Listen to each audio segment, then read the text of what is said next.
લોકોને ગેરકાયદેસર રીતે વિદેશ મોકલવાના મામલે એક્શન લેવાઈ રહ્યા છે। ઈડીએ 3 રાજ્યોમાં 13 જગ્યાએ દરોડા પાડ્યા છે। ઈડીની કાર્યવાહીમાં 19 કરોડ રૂપિયા રોકડા મળી આવ્યા। કાર્યવાહી દરમિયાન સોના ચાંદીના દાગીના પણ જપ્ત કરાયા। ઈડીએ પંજાબ, હરિયાણા, દિલ્હીમાં દરોડા પાડ્યા હતા।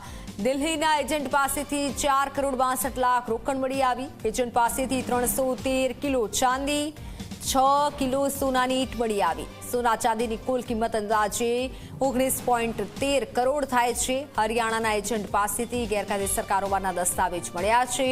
લોકોને અમેરિકા મોકલવા માટે મોટી રકમ વસૂલતો એજન્ટ પણ પકડાયો છે। રૂપિયાની ગેરંટી તરીકે લોકોના ઘરના દસ્તાવેજ પડાવતો આ સમગ્ર ડંકી રૂટમાં કેટલા લોકો સામેલ છે તેની તપાસ ઈડી કરી રહ્યું છે।